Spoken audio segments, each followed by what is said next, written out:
Herkese merhaba arkadaşlar. Emanet Dizisi yeni bölüm analiz videoma hepiniz hoş geldiniz.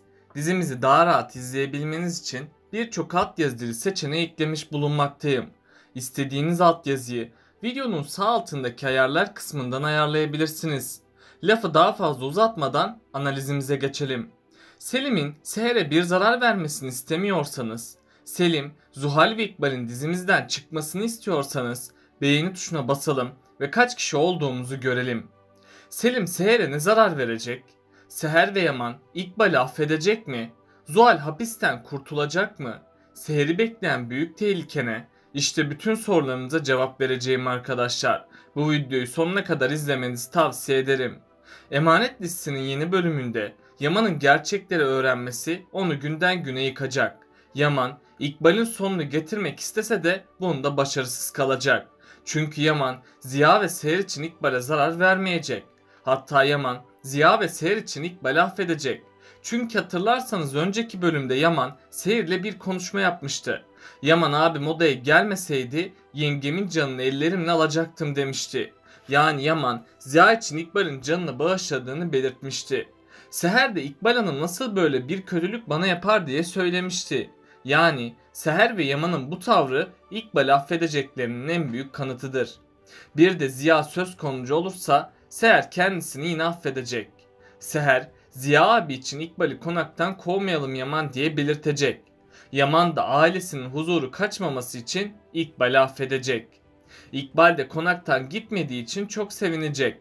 Ayrıca İkbal kötülüklerine bir süreliğine ara verecek. İkbal, Yaman'ın güvenini kazanana kadar Seher'e kötülük etmeyecek. Ama İkbal'in kötülüklerine son verişi daha büyük kötülükleri başlatacak. Çünkü hatırlarsanız en son bölümde Selim gelmişti. Saçı başı dağınık bir halde olan Selim bir konuşma yapmıştı. Selim o konuşmasında ve Selim'i hayatından çıkaran prens ve prenses sonsuza kadar mutlu yaşar, öyle mi demişti. Selim'in bu konuşması İkbal yerine kendisinin kötülüklere başlayacağının kanıtı. Selim önümüzdeki bölümlerde Seher ve Yaman'ı ayırmaya çalışacak. Selim, Yaman'ın aşkı önündeki bir engele dönüşecek. Zuhal de Seher'in karşısında olacak. Seher ve Yaman'ın aşkı da zorlu mücadelelerden geçmek zorunda kalacak. Eğer Seher ve Yaman dikkatli olmazlarsa aşkları büyük zarar görecek. Ayrıca önümüzdeki bölümde Selim bazı planlar yapacak. Selim, Seher'i kaçırıp ona sahip olmayı amaç edinecek. Seher de başına geleceklerden habersiz Selim'in tuzaklarına maruz kalacak. Büyük ihtimalle Selim, Seher'i Ozan'ın evine kaçıracak. Yaman da Seher'in izine rastlayıp Selim'in peşinden gidecek. Selim'in hazırladığı tuzaklar Yaman ve Seher'in hayatını tehlikeye atacak. Yaman ya canı ya da Canan'ın arasında bir seçime zorlanacak. Ama Yaman Seher'i kurtarmak için yine canını tehlikeye atacak. Seher kurtulurken Yaman'ın hayatı tehlikeye girecek. Yani bu sefer de Seher yerine Yaman'ın hayatı tehlikeye girecek. Eğer Yaman kendisine dikkat etmezse ölümle karşı karşıya gelecek. Bu olayların tamamı çok yakında gerçekleşecek. Büyük ihtimalle dizimiz Haziran ayında ekranlara veda edecek. Yani 7 Haziran ve 21 Haziran aralığında dizimiz sezon finaline girecektir. Bu yüzden bu olayların yaşanması ani olacak. Seher ve Yaman tam rahata kavuştu derken bu sefer de canları için mücadele edecek. Seher, Yaman'ın üzüntüsüne ortak olacak ve Seher bu zor zamanlarında Yaman'a desteklerde bulunacak. Çünkü Seher, Yaman'ın üzülüp yıpranmasını istememektedir. Bu yüzden Seher, İkbal'in ihanetini öğrenmesine rağmen onu affedecek. Hatta bu konuda Seher, Yaman İkbal'i affetmesini isteyecek. Çünkü Seher, Ziya'nın üzülmesini istemeyecek. Yaman da ilk başlarda bunu kabul etmeyecek. Ama sonradan Yaman, Ziya'nın üzülüp yıprandığını fark edecek.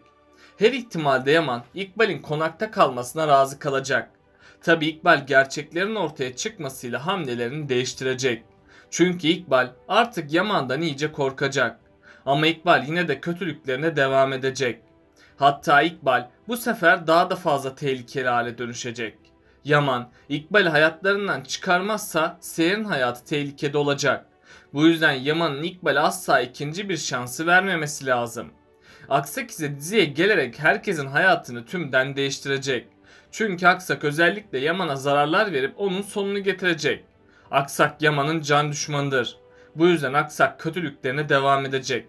Hatta Aksak Yaman'ın hayatına dahi kastedecek. Aksak dışında diziye başka bir isim daha katılacak. Büyük ihtimalle bu kişi İkbal ve Zuhal'in geçmişinden gelecek ve bu kişinin gelmesiyle dizi daha karmaşık bir hale gelecek. Zuhal de cezaevinden çıkacak. Zuhal cezaevinden çıkar çıkmaz Seher'e kötülükler edecek. Zuhal İkbal ile birlik olup Seher'i öldürene çalışacak. Bu olaylar ise sezon finaline doğru gerçekleşecek. Sezon finaline doğru Seher ve Yaman'ın hayatı büyük tehlikede olacak. Seher ve Yaman aşkı için büyük sınavlardan geçecek. Yaman ise Seher'e bir zarar gelmemesi için canını hiçe sayacak. Eğer Seher herkese karşı dikkatli olmazsa bu dikkatsizliğin canını vererek ödeyecek. Onun için özellikle Seher'in İkbal ve Zuhal'e asla güvenmemesi lazım. Ama her şeye rağmen Seher ölmeyecek. Büyük ihtimalle sezon finalinde Yaman Seher'i ölmekten son anda kurtaracak. Seher ve Yaman'ın aşkı onların ölmesine engel olacak. Yusuf için Yaman ve Seher'in aşkı devam edecek. Dizimiz Haziran ayında sezon finaline girecektir. Tabi şimdilik elde çekili olan bölümler bulunmaktadır. Bu yüzden ikinci sezonda senaryoda daha mutlu edici değişiklikler olacak.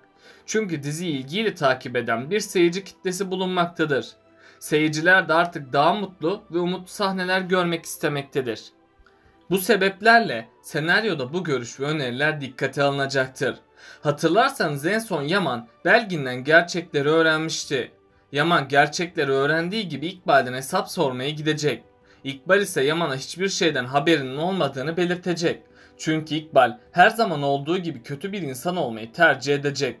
Bu yüzden İkbal yalanlarıyla yine Yaman'ı yutacak. Seher ise Zuhal'i affettiği gibi İkbal'i de affedecek. Seher tüm bu yaşadıklarını normalleştirip Yaman'a engel olacak. Yaman ise Seher için İkbal'i konaktan kovmayacak. Yani Yaman gerçekleri bilse bile İkbal'i Seher ve Ziya için affedecek.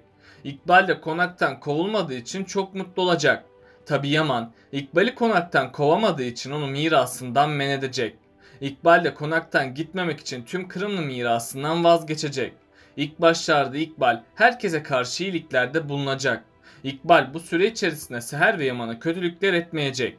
Seher ve Yaman da İkbal'in iyi birisi olduğuna inanmaya başlayacak. Seher ve Yaman'ın İkbal'i affedişi onların sonunu getirecek. Çünkü İkbal asla kötülüklerinden vazgeçmeyecek. İkbal en uygun bir zamanda yine kötülükler yapmaya başlayacak. Tabi İkbal'in bu kötülükleri sonunda Seher'in canına sebep olacak. Seher, İkbal ve Zuhal'i affederek ölüme doğru gidecek. Bu yüzden Seher'in İkbal ve Zuhal hakkında çok dikkatli olması lazım. Aksak ise dizimize dahil olacak. İkbal'in kötülüklerine ara vermesiyle Aksak kötülüklere başlayacak. Büyük ihtimalle Aksak Fırat'ın babası olabilir. Çünkü Fırat en son babasının suça bulaşmış bir insan olduğunu söylemişti. Ve Fırat babasının yaşadığını ama onu ölü olarak saydığını belirtmişti. Önümüzdeki bölümlerde bu gerçek de ortaya çıkacak. Zuhal'in durumu gün geçtikçe kötüleşecek. Melahat son birkaç günde Zuhal'e etmediğini bırakmayacak. Ama Zuhal yine bu olaylardan kurtulmayı başaracak. Zuhal önümüzdeki bölümlerde hapisten çıkacak. Ama yine de Melahat Zuhal'in peşini bırakmayacak. Melahat Zuhal'in kendisine yaptıklarını unutmayacak. Onun için de Zuhal ve İkbal'i kötü günler bekliyor olacak. Sezon finalinde ise Yaman ve Seher'in başına büyük bir olay gelecek. Aksak ve diğer kötüler Yaman ve Seher'e zarar vermeye çalışacak. Yaman'ın da tek zaafı Seher olduğu için Seher'i kaçıracaklar. Onun için sezon finalinde Yaman ve Seher ölüm kalım savaşı verecek. Peki sizce Selim, Seher ve Yaman'a nasıl zarar verecek? Aşağıda yorumlarınızı bekliyor olacağım. Böylelikle bu bölümümüzün de sonuna gelmiş bulunmaktayız arkadaşlar. Beni desteklemek için yorum atmayı, videomu beğenmeyi ve kanalıma abone olmayı unutmayın arkadaşlar. Kendinize çok iyi bakın, hoşça kalın.